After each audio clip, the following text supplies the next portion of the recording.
नमस्कार दोस्तों, जय जोहार। मैं कौशल तिवारी और बिहनिया संझा में आपका स्वागत है। छत्तीसगढ़ में हो रहे शहर सरकार और ग्राम सरकार के चुनाव को लेकर भारतीय जनता पार्टी के सामने अब चुनौतियां खड़ी होने लग गई और इसकी वजह है इस एक साल में डबल इंजन की सरकार यानी विष्णुदेव साय की सरकार और उनके मंत्रियों की करतूत है। मुद्दे तलाशे जा रहे हैं कि आखिर कांग्रेस को किस तरीके से घेर कर पराजित किया जाए। साम दाम दंड भेद की राजनीति में माहिर, झूठ और अफवाह के आसरे राजनीति में माहिर भारतीय जनता पार्टी ने अब नया खेल क्या शुरू कर दिया है, क्योंकि प्रदेश की जनता कानून व्यवस्था और बढ़ते अपराध को लेकर सबसे ज्यादा सरकार पर आक्रोशित है। गृह मंत्री विजय शर्मा के खिलाफ बेहद ही आक्रोश है उनका। तो युवाओं के रोजगार को लेकर युवा वर्ग ओपी चौधरी को खलनायक बनाने आतुर है। 33,000 शिक्षकों की भर्ती को लेकर युवाओं में जबरदस्त आक्रोश है। तो डीएड अभ्यर्थियों की अभी तक नियुक्ति नहीं हुई है और मेरिट के आधार पर सरकार के नियमों के तहत नौकरी पाने वाले बीएड सहायक शिक्षकों को जिस तरह से नौकरी से निकाला गया उसे लेकर भी प्रदेश में सरकार के प्रति आक्रोश है। किसानों की अपनी पीड़ा है। हम इस पर आज अंतिम दिन है खरीदी का, उसके बाद विस्तार से बताएंगे कि कितने किसान वंचित रह गए अपनी उपज बेचने से और सत्ता का क्या खेल रहा।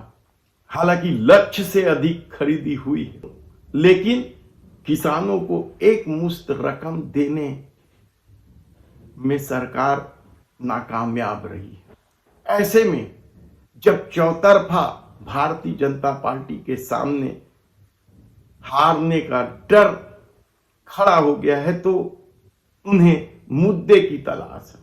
क्या होगा? अभी तो घोषणा पत्र जारी नहीं हुआ है, किसी ने भी नहीं किया।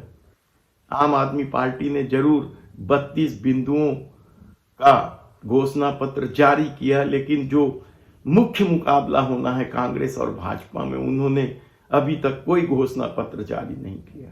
और ऐसे में कौन सा मुद्दा क्लिक करेगा, कौन किसकी सत्ता बरकरार रखेगी, किसे विजय दिलाएगा, यह कहना कठिन इसलिए है क्योंकि अभी सत्ताधारी दल मुद्दे तलाश रही है।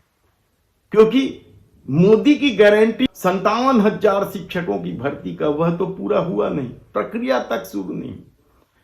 ऐसे में क्या परिवारवाद के आसरे कांग्रेस को घेरने की कोशिश सफल होगी, जबकि वह खुद परिवारवाद से ग्रसित है। कई क्षेत्रों में नेताओं के रिश्तेदार चुनाव लड़ रहे हैं, उन्हें समर्थन भी मिल रहा है। या फिर गौ मांस बड़ा मुद्दा हो सकता है, क्योंकि इस बीच या बांग्लादेशी और रोहिंग्या मुसलमान को मुद्दा बनाने की कोशिश की जा रही है और इसके लिए पुलिस के आसरे बैठ गई है सरकार। क्योंकि जिस तरीके से कार्रवाई हो रही है या जिस तरीके से कार्रवाई का खेल खेला जा रहा है, गौमांस को लेकर हो या बांग्लादेशी रोहिंग्या मुसलमानों को लेकर, देश सुरक्षित हाथों में है। ये दावा था किनका? याद कीजिए आप कि देश के प्रधानमंत्री नरेंद्र मोदी ने कहा था कि देश सुरक्षित हाथों में है, लेकिन हर चुनाव के पहले बांग्लादेशी और रोहिंग्या मुसलमान का मुद्दा भाजपा उठाती। वह यह भी नहीं सोचती कि यदि बॉर्डर पर मोदी सत्ता की निगरानी है तो बांग्लादेशी और रोहिंग्या कैसे आ जा रहे हैं। क्या इस तरह की तलाशी अभियान मोदी सत्ता की कमजोरी को ही उजागर नहीं करता है? छत्तीसगढ़ की राजधानी में पुलिस ने 2000 से अधिक लोगों से पूछताछ की जो किराए में रह रहे थे, ठेला चला रहे थे या फिर दुकानों में काम कर रहे थे। 2000 से अधिक। और उनमें से करीब 200-250 लोगों को संदिग्ध माना है। अभी तक पुष्टि नहीं हुई है कि ये रोहिंग्या मुसलमान है।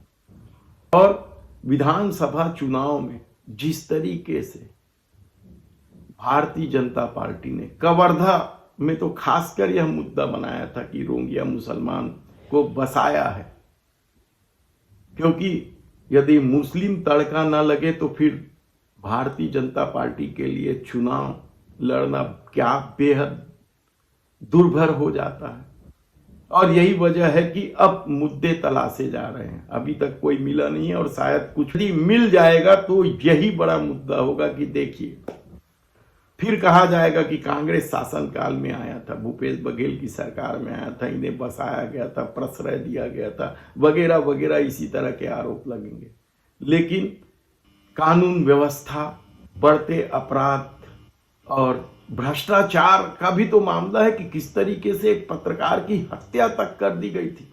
विधानसभा में मामला तक उठा था लेकिन किसी पर कार्रवाई नहीं हुई, और जब एक पत्रकार की हत्या हो गई बीजापुर में मुकेश चंद्राकर की, उसके बाद सरकार जागी थी।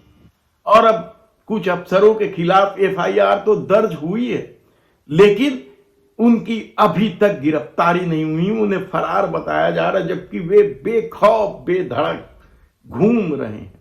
यह लोगों का दावा है जो इन अफसरों को पहचानते हैं, जानते हैं, उन्हें देख रहे हैं। तब ऐसी परिस्थिति में जब कानून व्यवस्था की स्थिति बदतर है, युवाओं में आक्रोश है रोजगार को लेकर, तो क्या फिर धर्म के आसरे कोई मुद्दा तलाशा जा रहा है?